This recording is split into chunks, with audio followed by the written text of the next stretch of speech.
Je m'appelle Alexandre Deschlotte et je suis cofondateur de Plastic Odyssey. Oui, Dakar, alors d'abord c'est là que l'idée est née.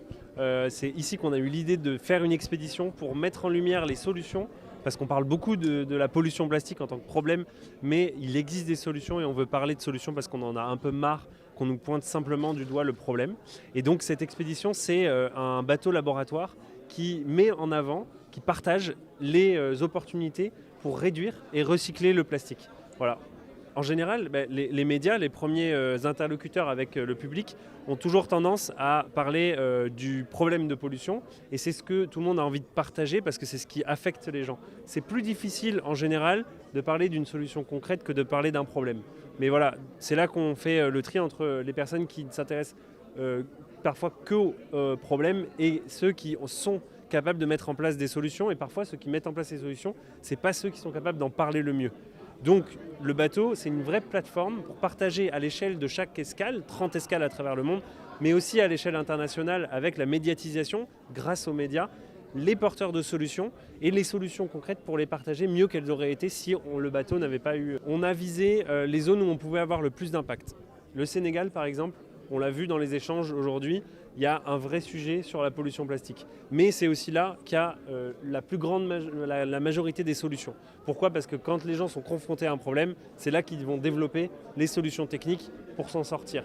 Donc c'est à travers ces endroits-là, qui sont les plus soumis à la pollution plastique, qu'on veut aller chercher les meilleures solutions et transformer ces problèmes en opportunités. Nous en avons sélectionné une dizaine sur l'escale de Dakar. Malheureusement, on ne pouvait pas faire plus sur l'escale, mais on a des formations en ligne, donc sur plasticodyssey.org, on a des formations gratuites en ligne et on a une communauté qu'on crée qui va, en fait, au-delà de nos simples moyens pour partager les connaissances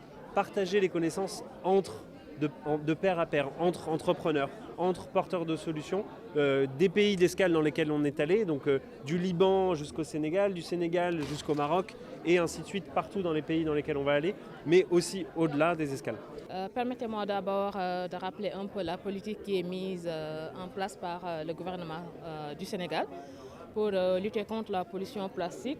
En 2020, nous avons voté une loi qui quand même est très ambitieuse parce qu'à travers cette loi, nous avons interdit un certain nombre de plastiques qu'on appelle plastiques non essentiels et inutiles, c'est-à-dire les plastiques à usage unique et certains produits plastiques, notamment des sacs sortis de caisse, qui peuvent être remplacés par d'autres types tels que les sacs en papier et les sacs en tissu.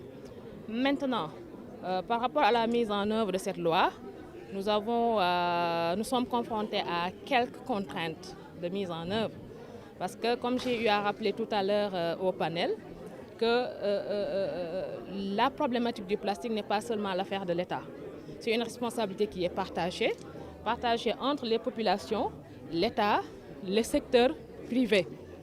Et en termes de mise en œuvre, nous avons réussi certaines dispositions quand même, parce que nous avons pu débarrasser certaines grandes surfaces de ces produits plastiques qui sont interdits. Maintenant, il reste toujours des difficultés d'application comme toute œuvre humaine, parce qu'on sait qu'au niveau des importations, ça pose problème. Avec la porosité des frontières, parce qu'il y a une bonne collaboration entre le ministère de l'Environnement et le ministère des Finances à travers la Direction générale des douanes, qui a en charge le contrôle des importations de ces produits plastiques. On est en parfaite collaboration. Mais avec la porosité des frontières, il se trouve que certains produits plastiques peuvent passer à travers ces frontières et atterrir au niveau de nos marchés. Les contraintes techniques, c'était par rapport à la première loi, la loi de 2015. Parce que j'ai rappelé qu'on a mis en place en 2015 une loi qui interdisait les sacs plastiques de faible micronage, c'est-à-dire les sacs plastiques qui sont inférieurs à 30 microns. Et pour reconnaître l'épaisseur ou bien le micronage de ces sachets plastiques, il fallait avoir un appareil qu'on appelle micromètre.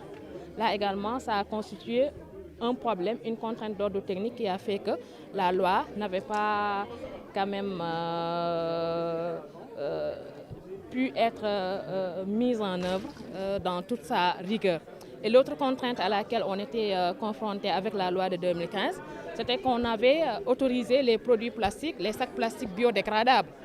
La biodégradabilité ne peut pas être mesuré à l'œil nu. Parce que quand on parle de biodégradable, à l'œil nu, ça peut disparaître. Alors que la technologie peut montrer qu'il subsiste toujours ce qu'on appelle des nanoplastiques et des microplastiques qui peuvent être ingurgités ou bien avalés par les espèces animales.